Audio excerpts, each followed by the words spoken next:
আওয়ামী লীগের কেউ ব্যক্তি হিসেবে নির্বাচন করলে সরকারের কোনো অসুবিধা নেই, ব্রিফিংয়ে প্রধানমন্ত্রীর তথ্য উপদেষ্টা। একনেক বৈঠকে ৩,৮৯০ কোটি টাকা ব্যয়ে ৮টি মেগা প্রকল্পের অনুমোদন, পায়নি চীনা অর্থনৈতিক অঞ্চল প্রকল্প অনুমোদন।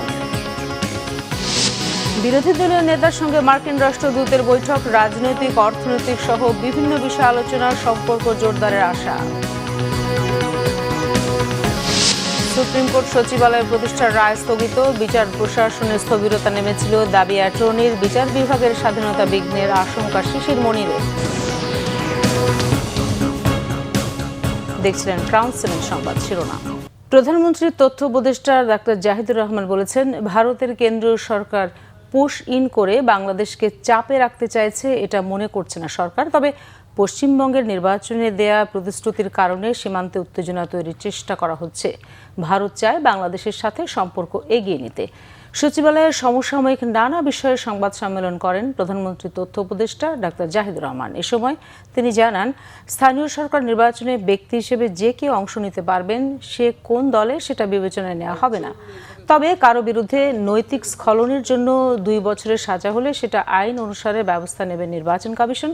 তথ্য উপদেষ্টা জানান, দেশের সব উপজেলার হাসপাতালগুলোকে 101 শয্যায় উন্নীত করার পরিকল্পনা গ্রহণ করেছে সরকার। এখন পর্যন্ত মাত্র 8টি উপজেলায় 101 শয্যা হাসপাতাল বিদ্যমান।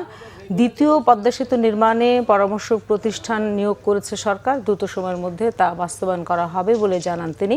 তথ্য উপদেষ্টা জানান, শিশু রামিসা হত্যা ও ধর্ষণ মামলা নজিরবিহীনভাবে দ্রুত গতিতে সম্পন্ন হয়েছে। প্রত্যেকটি পাবলিক বিশ্ববিদ্যালয় এবং বড় কলেজগুলোতে পর্যায়ক্রমে ছাত্র সংসদ নির্বাচন হবে বলেও জানান ডাক্তার জাহিদুর রহমান।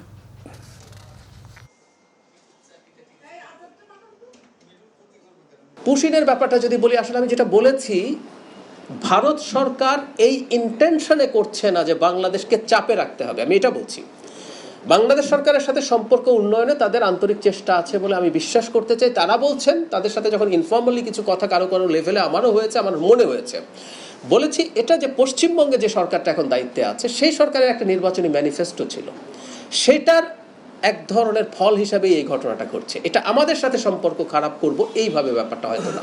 31 শয্যা 50 শয্যার, মানে দুরকম ভাবে থাকে, 31 শয্যার আছে, 50 শয্যার আছে, সবগুলোকেই 101 শয্যায় উন্নীত করা হবে।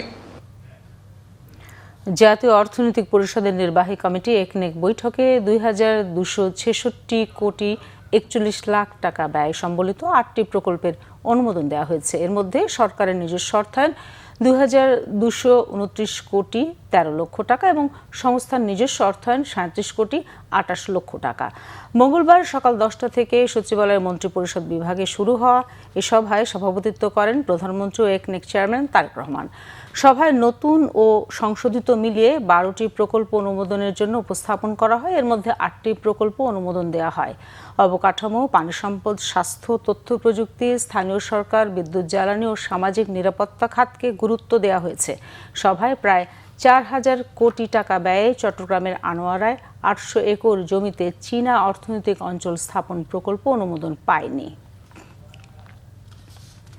পারস্পরিক শ্রদ্ধা ও সহযোগিতার ভিত্তিতে বাংলাদেশ ও যুক্তরাষ্ট্রের মধ্যকার সম্পর্ক জোরদারে আশা প্রকাশ করেছেন জাতীয় সংসদের বিরোধী দলীয় নেতা ডাক্তার শফিকুর রহমান। সকাল 11:30টায় জাতীয় সংসদ ভবনে বিরোধী দলীয় নেতার কার্যালয়ে বিরোধী দলীয় নেতা এবং বাংলাদেশ জামায়াতে ইসলামীর আমির ডাক্তার শফিকুর রহমানের সঙ্গে সাক্ষাৎ করেন বাংলাদেশে নিযুক্ত যুক্তরাষ্ট্রের রাষ্ট্রদূত ব্রেন্টি ক্রিস্টেনসেন। বৈঠকে নির্বাচন পরবর্তী দেশের সামগ্রিক রাজনৈতিক ও অর্থনৈতিক পরিস্থিতি, আসন্ন জাতীয় বাজেট, দ্বিপক্ষীয় বাণিজ্য ও বিনিয়োগের সম্ভাবনা, বাংলাদেশ যুক্তরাষ্ট্র সম্পর্কের বিভিন্ন দিক সহ পারস্পরিক স্বার্থ সংশ্লিষ্ট নানা বিষয়ে আলোচনা হয়। এছাড়াও বাংলাদেশের গণতান্ত্রিক প্রতিষ্ঠানসমূহের বিকাশ, সুশাসন, অর্থনৈতিক সহযোগিতা এবং আঞ্চলিক ও আন্তর্জাতিক বিভিন্ন সমসাময়িক বিষয় নিয়েও আলোচনা হয় বৈঠকে। পারস্পরিক শ্রদ্ধা, সহযোগিতা ও বোঝাপড়ার ভিত্তিতে বিদ্যমান সম্পর্ক আরও জোরদার করার প্রত্যাশা ব্যক্ত করা হয় বৈঠকে। নিম্ন আদালতের বিচারকদের বদলি, পদোন্নতি, শৃঙ্খলা সংক্রান্ত পৃথক সচিবালয় প্রতিষ্ঠা সংক্রান্ত হাইকোর্টের আদেশ স্থগিত করেছেন আপিল বিভাগ। একই সঙ্গে আগামী 16 জুন পূর্ণাঙ্গ বেঞ্চে শুনানির দিন নির্ধারণ করেছেন আপিল বিভাগ। মঙ্গলবার প্রধান বিচারপতির নেতৃত্বে 4 সদস্যের বেঞ্চ এই আদেশ দেয়। এই আদেশের ফলে হাইকোর্টের রায়ের কার্যকারিতা আপিল শুনানি পর্যন্ত স্থগিত থাকবে বলে জানান অ্যাটর্নি জেনারেল। এই রায়টি স্থগিত না হলে বিচার প্রশাসনের স্থবিরতা কাজ করছিল, যার কারণে পার্লামেন্টে অধ্যাদেশটি পাশ হয়নি বলে জানান রাষ্ট্রের সর্বোচ্চ আইন কর্মকর্তা। রায় স্থগিতের ফলে স্বাধীন বিচার বিভাগ প্রতিষ্ঠা বাধাগ্রস্ত হলো বলে মন্তব্য করেন রিটকারী আইনজীবী শিশির মনির। বর্তমান সংবিধানের 116 অনুচ্ছেদ অনুযায়ী বিচারকর্ম বিভাগে নিযুক্ত ব্যক্তিদের এবং বিচার বিভাগীয় ম্যাজিস্ট্রেটদের নিয়ন্ত্রণ ও শৃঙ্খলা বিধান রাষ্ট্রপতির উপর ন্যস্ত। 1972 সালের মূল সংবিধানের 116 অনুচ্ছেদ অনুসারে অধস্তন আদালতের নিয়ন্ত্রণ ও শৃঙ্খলা সংক্রান্ত বিষয়ে ন্যস্ত ছিল সুপ্রিম কোর্টের উপর। এ সংক্রান্ত এক রিটের রায়ে নিম্ন আদালতের নিয়ন্ত্রণ ও শৃঙ্খলা সংক্রান্ত 1972 সালের সংবিধানের 116 অনুচ্ছেদ পুনর্বহাল করেন হাইকোর্ট। একই সঙ্গে বিচার বিভাগের জন্য আলাদা সচিবালয় গঠনেরও নির্দেশ দেন। চলতি বছরের 21 মে হাইকোর্টের রায়ের বিরুদ্ধে আপিল করে রাষ্ট্রপক্ষ। সমন্বয়ে গঠিত বেঞ্চ আমাদের আবেদন মঞ্জুর করেছেন, অর্থাৎ হাইকোর্ট যে রায় দিয়েছিল, যে রায়ের পরিপ্রেক্ষিতে সংবিধানের 116 অনুচ্ছেদের সংশোধনী বাতিল ঘোষণা করা হয়েছিল এবং একটি স্বতন্ত্র সচিবালয় প্রতিষ্ঠার যে নির্দেশনা দেওয়া হয়েছিল সেটি স্থগিত থাকবে। আমি বলছি চেকস অ্যান্ড ব্যালেন্স রাষ্ট্রের যে 3টে অর্গান, নির্বাহী বিভাগ, পার্লামেন্ট এবং জুডিশিয়ারি, তাদের মধ্যে একটা চেকস অ্যান্ড ব্যালেন্স যদি না থাকে তাহলে আধুনিক কোনো মডার্ন রাষ্ট্র তারা প্রপারলি ফাংশন করতে পারবে না। প্রত্যেকে যেন তার অবস্থান থেকে তার পেরিফেরির মধ্যে কাজ করতে পারে, কোনো কারণে যেন এনক্রসমেন্ট না হয়। বিচার বিভাগ যদি স্বাধীন না হয় তাহলে শুধুমাত্র সরকার কিংবা বিরোধী দলের ব্যাপার না, জনগণের রক্ষা কবচ বলতে শেষ পর্যন্ত কিছুই আর হাতে থাকে না। এবং নিম্ন আদালতের ট্রান্সফার এবং পদোন্নতি, তাদের শৃঙ্খলা এবং তাদের ছুটি মঞ্জুরি, এগুলো যদি সুপ্রিম কোর্টের উপর ন্যস্ত না রেখে প্রশাসনিক দায় দায়িত্ব কিংবা সরকারের উপর ন্যস্ত করা হয়, তখন বিচার বিভাগ, অধস্তন বিচার বিভাগ সঠিকভাবে স্বাধীনভাবে ফাংশন করতে পারে না। বিগত বছরগুলো আমাদেরকে আঙ্গুল দিয়ে দেখিয়ে দিয়েছে। সুতরাং আমরা চাই বিচার বিভাগ আইন মেনে চলবে, মনস্টার হবে না। সরকার সবসময় আর্গুমেন্ট করে যে এটা যদি করা হয় তাহলে বিচার বিভাগ মনস্টার হয়ে যাবে। নো, আমরা কখনোই মনস্টারের পক্ষে নই। আমরা বলছি বিচারকদের আচরণবিধি থাকবে, ইন্ডিপেন্ডেন্স থাকবে। আচরণ যদি ভায়োলেট করেন তাহলে আইন অনুযায়ী বিচার হবে, কিন্তু যদি ইন্ডিপেন্ডেন্স না থাকে। রাজধানীর মৌচাকে আনারকলি মার্কেটের সামনে স্বেচ্ছাসেবক দল নেতা বিল্লাল হোসেন তালুকদার হত্যা ঘটনায় 2 জনকে গ্রেফতার করা হয়েছে। আটককৃত হচ্ছেন 19 নম্বর ওয়ার্ডের যুবদলের আহ্বায়ক আল আমিন ও যুবদল কর্মী রিয়াজুল ইসলাম। রমনা থানা স্বেচ্ছাসেবক দলের আহ্বায়ক হত্যাকাণ্ডের ঘটনায় রমনা থানায় মামলার প্রক্রিয়াধীন বলে জানিয়েছেন রমনা জোনের ডিসি শেখ জাহিদুল ইসলাম। নিহতের স্ত্রী মামলা করেন। এ প্রসঙ্গে ডিএমপি গণমাধ্যম বিভাগের ডিসি এন.এম. নাসিরউদ্দিন বলেন, এই ঘটনায় আইনশৃঙ্খলা বাহিনী কাজ করছে। প্রাথমিকভাবে ধারণা করা হচ্ছে মার্কেটে ফুটপাত দখলের আধিপত্য নিয়ে এই দ্বন্দ্ব। আনারকলি মার্কেটের সামনে সোমবার রাতে যুবদল নেতা দিদারুল ইসলাম বাবুর সঙ্গে কথা কাটাকাটির এক পর্যায়ে ছুরিকাঘাতে আহত হয় বিল্লাল হোসেন তালুকদার। পরে ঢাকা মেডিকেলে নেওয়া হলে কর্তব্যরত চিকিৎসক তাকে মৃত ঘোষণা করেন। তাদের ভিতর রাজনৈতিক পরিচয় আছে। ব্যবসার পরিবেশ ঠিক না করে বিনিয়োগ বাড়ানোর আশাকে অমূলক বলছেন অর্থনীতিবিদরা। বাজেটে খাতওয়ারি বিন্যাস বিনিয়োগের পথ সুগম করবে বলে অভিমত জানিয়ে দেশি বিদেশি বিনিয়োগ বাড়াতে রাজনৈতিক স্থিতিশীলতার তাগিদ অর্থনীতিবিদদের। রিপোর্ট মামুন আব্দুল্লাহ। জ্বালানি সংকট এবং দুর্বল ব্যাংকিং খাত নিয়ে এমনিতেই দেশের অর্থনৈতিক অবস্থা টালমাটাল। এরই মধ্যে চোখ রাঙাচ্ছে মূল্যস্ফীতির হার। বাংলাদেশ পরিসংখ্যান ব্যুরোর তথ্য বলছে, মে মাসে মূল্যস্ফীতি বেড়ে দাঁড়িয়েছে 9.42%, যা গেল 16 মাসের মধ্যে সর্বোচ্চ। নানা অসন্তোষের মধ্যেই পেশ হতে যাচ্ছে প্রায় 9,38,000 কোটি টাকার 56তম বাজেট, যেখানে মূল্যস্ফীতি লক্ষ্যমাত্রা 7.5%। এ বাস্তবতায় বিনিয়োগ ও কর্মসংস্থান বাড়াতে উৎপাদনশীল খাতে সুদের হার নির্দিষ্ট করে দেওয়ার তাগিদ অর্থনীতিবিদদের।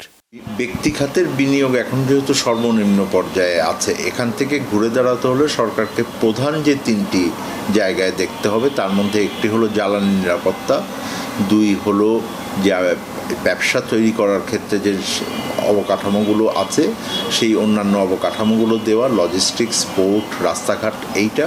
আর তিন হলো আইন শৃঙ্খলা পরিস্থিতি সহ সার্বিকভাবে আমাদের যেই স্থিতিশীলতা আছে সেইটাকে আনা। বাংলাদেশে উচ্চ মূল্যস্ফীতি বিরাজমান। উচ্চ মূল্যস্ফীতি থাকলে বিনিয়োগকারীদের উৎপাদন খরচ বেড়ে যায়, কাঁচামাল ক্রয় বেড়ে যায়, সুতরাং তারা কম্পিটিশন মার্কেটে পরে টিকে থাকতে পারে না। একটা বিনিয়োগকারী দেখতে চাই 10 বছরের ভিতরে আমদানি বিষয়ক যে কাঠামো রয়েছে সেটা পরিবর্তন না হয় এবং 10 বছরের ভিতরে যেন আপনার স্থিতিশীলতা থেকে অস্থিতিশীলতা না যায়। দেশি বিদেশি বিনিয়োগকারীদের বিনিয়োগ থেকে মুখ ফেরানোর জন্য নীতি সহায়তা ও এর বাস্তবায়নকেই দুষছেন অর্থনীতিবিদরা।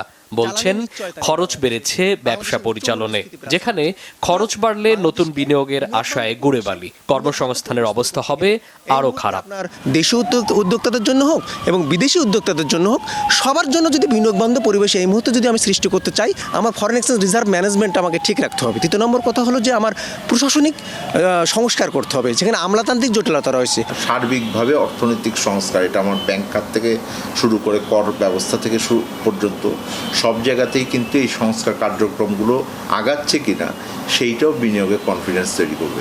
বিদেশি বিনিয়োগ বাড়াতে হলে সবার আগে লাল ফিতার দৌরাত্ম্য কমানোর তাগিদ অর্থনীতিবিদদের। অর্থনীতির চাকা সচল রাখতে এবার প্রস্তাবিত নতুন বাজেটে বিনিয়োগ বাড়ানোর উপর বেশ গুরুত্ব দেওয়া হয়েছে। কর কাঠামো সহজ করা এবং ব্যবসার ব্যয় কমানোর মতো পদক্ষেপ নতুন কর্মসংস্থান ও উৎপাদনে কতটা ভূমিকা রাখতে পারে সেদিকে নজর রাখছে বিনিয়োগকারী এবং অর্থনীতিবিদরা। মামুন আবদুল্লাহ, বাংলা ভিশন, ঢাকা। আন্তর্জাতিক প্রসঙ্গ। আগামী 2 সপ্তাহের মধ্যে ইরানের বিরুদ্ধে চূড়ান্ত বিজয় ঘোষণা করার আগাম বার্তা দিয়েছেন মার্কিন প্রেসিডেন্ট ডোনাল্ড ট্রাম্প। একটি ভালো চুক্তি করতে ইরান পরমাণু অস্ত্র তৈরি বন্ধ করা সহ সব শর্তে রাজি বলে দাবি করেছেন। তবে যুক্তরাষ্ট্র সমঝোতা বা আলোচনায় আগ্রহী নয় বলে অভিযোগ করেছেন ইরানের পার্লামেন্টের স্পিকার বাগের গালিবাফ।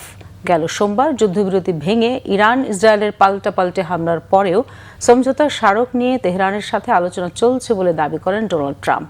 আগামী 2-3 দিনের মধ্যে খসড়া সিদ্ধান্ত আসতে পারে বলেও জানিয়েছেন। ইরান ও যুক্তরাষ্ট্রের শান্তি আলোচনার মূল লক্ষ্য প্রায় অর্জন হওয়ার পথে বলে জানিয়েছেন পাকিস্তানের প্রধানমন্ত্রী শাহবাজ শরীফ।